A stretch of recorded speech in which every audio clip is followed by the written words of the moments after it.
And this story was a lot to unpack. So let's unpack it right now in issue 11. Flashback of Peter, young Peter, acting like he's Captain America. Ben's trying to explain to him he can't wear pajamas because he doesn't wear pajamas when he goes to work. They just let him be him. Simpler times for Aunt May. Times that she misses. One of her friends asks her if she wants to go on a walk. So she grabs her coat and goes right with him. We cut to a serious note of Peter Parker facing off with Spider-Man. Boy, they go right at it, throwing good hands. Both know they're not the real Peter Parker or Spider-Man. So what? They are still going at it until Peter begins to glow green. This isn't Peter at all. This is Ben Reilly, aka Chasm, telling the other Spider-Man that I made Peter Parker better. He questions this other person. What gives you the right to call yourself Spider-Man? Throwing this Spider-Man into a chimney. As the chimney falls, he begins to web. Spider-Man catches himself as well as the chimney before it can hurt anyone. He gets out of there. He's tripping. He's like, damn it, I went too far. Felicia pops up on Ben, and she wants to talk. They end up going to Harlem. See Chakra repairing herself, talking to Tombstone, telling him that wasn't the same one. Spider-Man he fought didn't want him walking anywhere. The doctor tells Tombstone that he'll be ready in 3 days to rock again. Tombstone walks outside. Someone asks if they can talk. Happens to be the Hobgoblin. Hobgoblin's dealing with court issues. He wants to make a trust with Tombstone where they're not fighting in the street. Tombstone doesn't care. He's like, the streets is what I care about. Stay the hell off of him and we won't have no beef. Hobgoblin goes away. I'll see you in the future, Alonzo.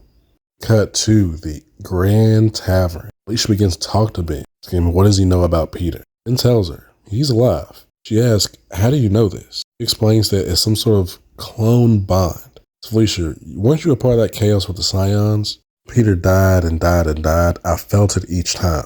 The same part of my consciousness where the spider sense lived was a void. I just knew, but then that space got filled up again, alive. But Felicia wants to know what's Ben's motives. Janine luckily comes and stops this conversation. Because Ben doesn't care who's in the red and blues. He'll have something that got Peter and the world.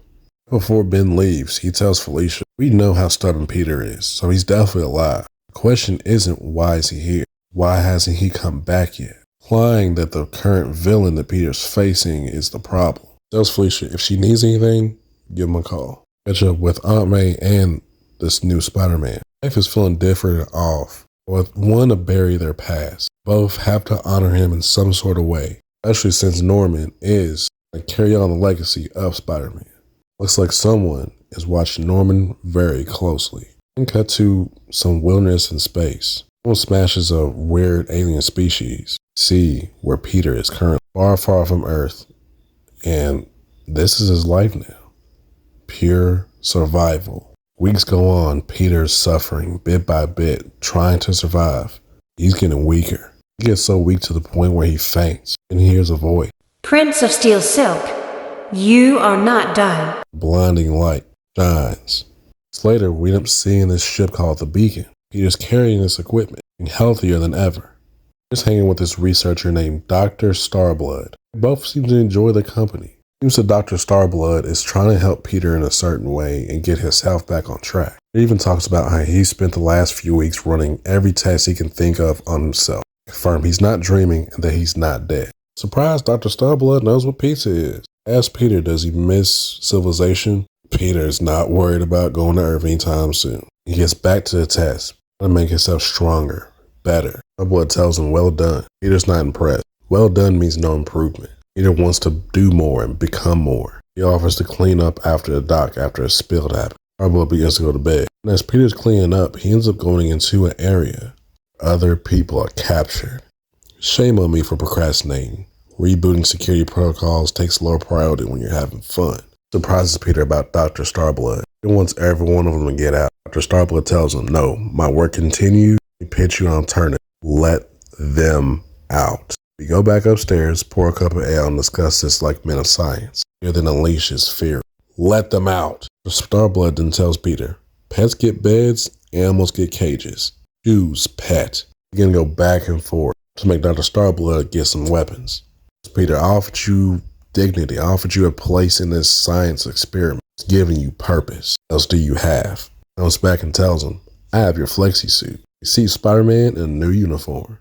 He just uses the suit, dodging the gunfire from Dr. Starblood. He gets hit. Dr. Starblood thinks he has an advantage. Peter is down. He's never down and never out because this new suit works very smooth with him. He knocks out Dr. Starblood. One final blow, he's out for the count. Peter used this suit to go and release the others. Peter's trying to explain to everyone who he is. He needs to find one of the greatest members of the Guardians of the Galaxy, Rocket Raccoon. It's like this adventure is about to get more interesting.